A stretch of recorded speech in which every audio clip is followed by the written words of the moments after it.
Este programa es patrocinado por Grupo Caloca, especialistas en seguros y fianzas. Hoy, en Detrás del Médico, hablaremos con el doctor Óscar Manuel Ramírez Macías sobre esta patología. Quédate con nosotros, este es tu programa, Detrás del Médico.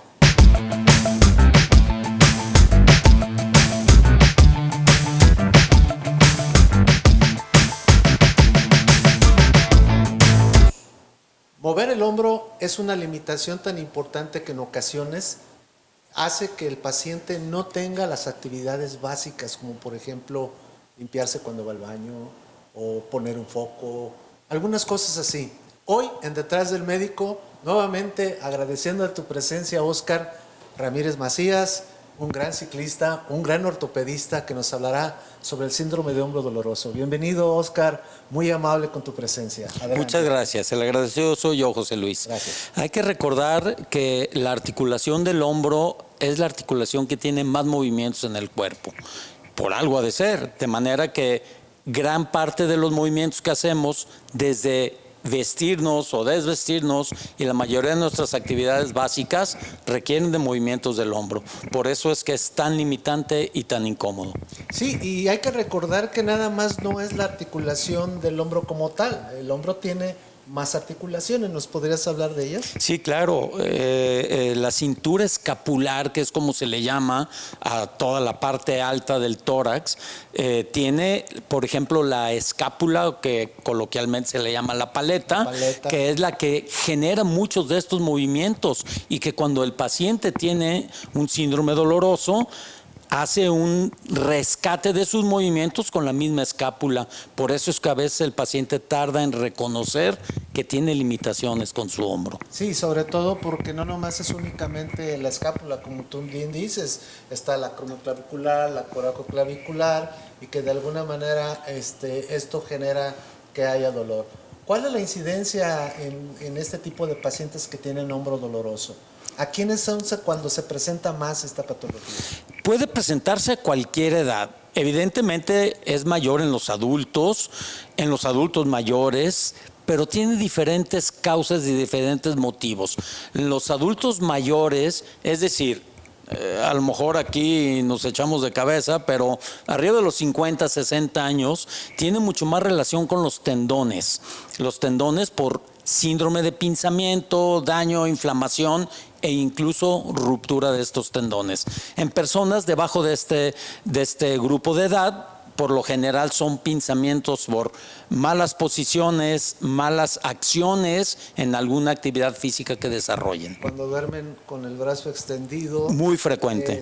Cuando cargan alguna cosa pesada que va desde la parte posterior hacia adelante. Hay algunos movimientos que regularmente el paciente no debe de realizarlos.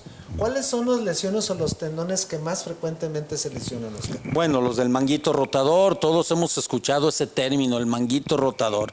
El manguito rotador básicamente está formado por tres principales tendones. Por delante el subescapular, por la parte lateral o superior en el hombro, el supraespinoso, y el infraespinoso en la parte posterior. Y de ellos, el supraespinoso es el que más se lastima en este caso. ¿Cuáles son los signos donde el paciente debe de sospechar que tiene una lesión del supraespinoso? De dolor definitivamente, especialmente con los movimientos que están relacionados con rotaciones. El peinarse, el hacer algún movimiento a la parte posterior, fajarse la camisa, las mujeres abrocharse el bra, etcétera.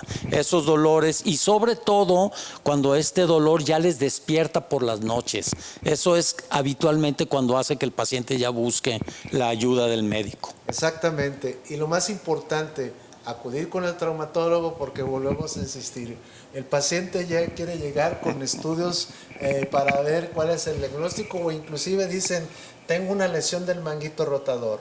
¿Hay estudios auxiliares que me puedes decir cuáles son? Sí, que claro. Deben de ser prescritos por un ortopedista. Sí, por supuesto. Aquí en este caso es importante, si el paciente está entre la quinta, sexta década de la vida en adelante, es importante también tener o iniciar con unas radiografías simples, proyecciones especiales.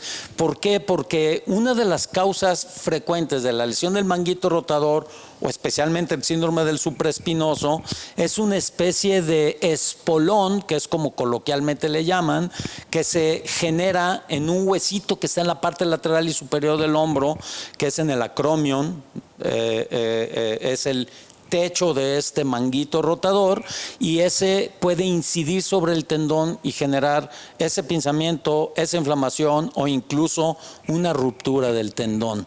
Ajá, ok. No dejarse que se infiltren a menos de que sea posible hacer un buen diagnóstico.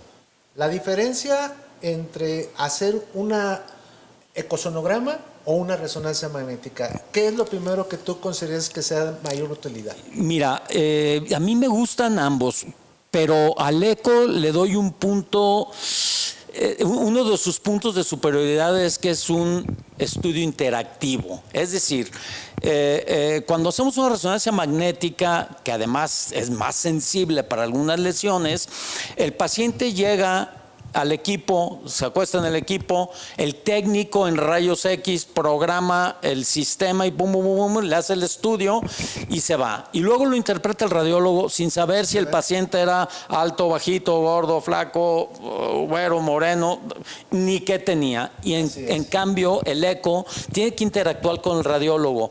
Buenas tardes, soy el doctor fulano de tal. Oiga, ¿qué le pasó? ¿Qué es lo que le duele? Y entonces puede jugar con el transductor y buscar de acuerdo a la misma sintomatología que le va diciendo el doctor, de manera que eso lo hace superior. Sin embargo, el radiólogo también tiene que ser un radiólogo con experiencia en hombro y que sepa qué es lo que queremos encontrar, ¿no? Sobre todo en esto con los médicos, siempre la comunicación con el radiólogo es importantísima porque como tú bien dices, ¿no? El radiólogo sabe qué va a buscar, o sea, lo que tú piensas que tiene el paciente es lo que también va a buscar el doctor, porque en ocasiones resulta que lo que escribe no es lo que tú estabas buscando. Y luego el paciente se pone a leer otra cosa importante, por favor. Los estudios no los lean porque no los saben interpretar, no abran los sobres, o si los van a abrir, lo van a leer, pues pregunten al doctor porque en ocasiones se pueden ir con una idea equivocada. Y una de las cosas fundamentales que lo veo y me voy a permitir hablar un poquito más al respecto es lo relacionado con la resonancia magnética en rodilla.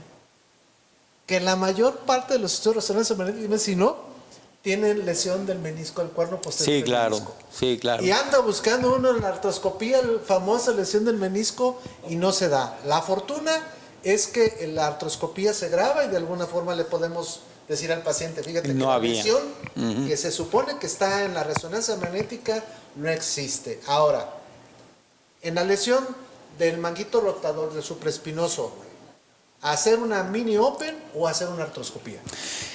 Bueno, aquí no, qué padre pregunta. Aquí lo que pasa, José Luis, es que está ampliamente publicado en la literatura que al fin de cuentas, en un mediano a largo plazo, ambas funcionan perfectamente. Esa es una ambigüedad padrísima en la cirugía de hombro, que si tú dominas hacer la artroscópica, pues muy probablemente tu resultado a muy corto plazo, es decir, en las primeras semanas del postoperatorio, vas a tener una recuperación más temprana.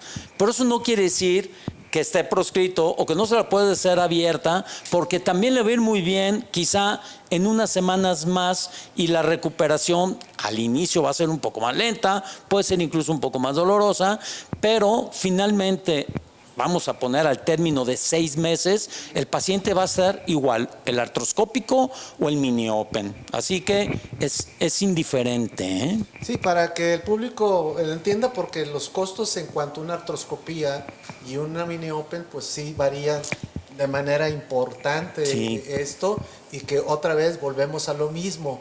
Tenemos que tener la posibilidad de un seguro de gastos médicos, claro, porque los costos de veras cada día se ponen más inaccesibles para aquella gente que desgraciadamente no tiene la seguridad social y que de alguna forma buscamos, porque ¿qué pasa si el paciente no se opera de la lesión del manguito rotador o de algún otro lesión del hombro? ¿Qué sucede con el tiempo? Bueno, aquí es importante hablar de dos cosas. Una,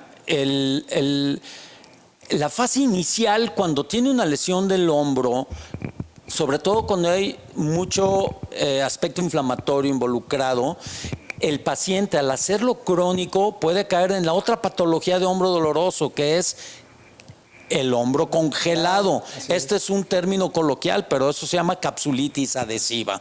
La capsulitis adhesiva, aunque tiene muchas causas, puede estar provocada también por inflamaciones crónicas. Y una capsulitis adhesiva es sumamente limitante y puede provocar peores dolores que la patología inicial que lo provocó. En el caso del desgarro de los tendones, pues evidentemente va incrementando este deteriora la articulación y también puede producir una disfunción importante, ¿sí? Sobre todo también emocionalmente, porque los pacientes claro. sí tienen mucho dolor. Oscar, de veras, podemos platicar muchísimo de hombro doloroso, podemos llegar hasta la artroplastía del hombro, los tipos diferentes de artroplastía. Realmente quedamos comprometidos con el doctor de volver a hablar sobre las artrosis del hombro. Y nuevamente, Oscar, dinos, ¿dónde te podemos localizar? Muchas gracias. Pueden localizarme en la Torre Ángeles, Tarascos 3473, quinto piso, y el número telefónico de mi consultorio es 333-648-3405. Nuestro lema importante para detrás del médico es: no te preocupes, ocúpate en tu salud, porque la salud es importante para tener una buena calidad de vida. No olvides suscribirte a nuestro canal, darle like y nos vemos en el próximo programa de Detrás del Médico.